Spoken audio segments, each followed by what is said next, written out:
All right, let's jump back into the episode. Observing team dynamics without interrupting the flow. Again, observing team dynamics without interrupting the flow. Silence allows you to analyze interaction and identify potential strengths or conflicts. Why is this important? See, understanding team dynamics helps in addressing issues before they escalate. Um, my actionable tip here, family, is unique but very straightforward. In meetings, focus on observing nonverbal cues and how team members collaborate rather than interjecting frequently. One of the things I like to do when I'm in a meeting is, if it's a virtual meeting, I'm listening to what is not said. I think I said something, family. Let me say that again. I'm listening to what is not said. See, a lot of times you can pick up on things that people are saying, kind of, as we would say, they're trying to be slick with it. They're trying to be coy with it in a sense. So being able to have the ability to pick up on those nonverbal cues by certain things that they're saying, and maybe you can find out there may be a disconnect in what they perceived or what they thought was going to happen, and having that conversation one on one with them to give them that reassurance is going to lead to a better project team as well as a better project. Point number five, master the art of silence to build trust. Actively listening to your team's thoughts and concerns, this demonstrates respect and makes them feel heard. Why is this important? Trust is the bedrock of any successful team or project. So when people feel listened to, they're more likely to collaborate and share valuable insight. This is why when you look at documents like the team charter, it's important because you want the team to collaborate. Because watch this, this is a hidden trick that if you really pay attention on this one, you'll be like, wow, I never even thought about it like this. Or maybe you have.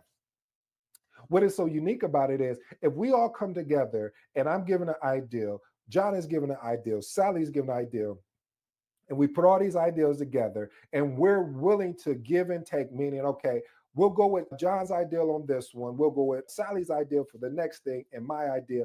We're all collaborating, we're giving and taking, and now we have a true understanding. We're all in alignment. This is what we're going to do moving forward. No ifs, ands, or buts. And this now, so if something comes up, it's not that, well, I never even agreed with those. Well, yes, you did, because we're actually taking your rule right here for this particular thing. So again, family, you want to be able to collaborate more and share valuable insights. Here's my actionable tip.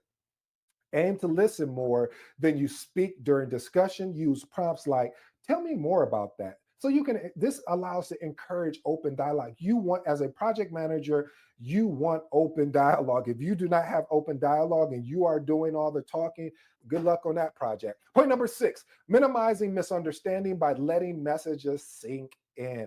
Rushing to explain or interpret can confuse the team. Silence ensures clarity by allowing others time to process. How many times have you went in to try to solve something and say, well, you know what, this is how, and they weren't even talking about that. Okay, maybe I'm talking about me. I'll tell you a story about me. Somebody was explaining something and I was like, yeah, but no, this is how you should do it. And it was like, uh, Ed, we were not even talking about that. That was a different problem. This is the problem. And I was like, ooh. So point I'm trying to make, family, is that you rushing to explain or interpret can confuse the team. So allow them, as they're giving out a message, or you're having conversation, be quiet. Because listen, why is this important? Clear communication leads to better alignment and fewer errors in project execution. Here's my actionable tip. After giving instructions, pause and ask, does this make sense for everyone, to verify understanding? Point number seven, empowering team members by encourage them to step up.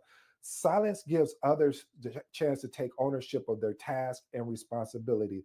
I get it, especially as somebody that really wants to see your team succeed, somebody that is passionate about not having somebody feel uncomfortable. You have to put them in an uncomfortable position a lot of times, especially people that are quiet. You have to bring them out of, they call it being introvert. You have to bring them out of it. And how you bring them out of it is help them build the confidence to feel comfortable in a team.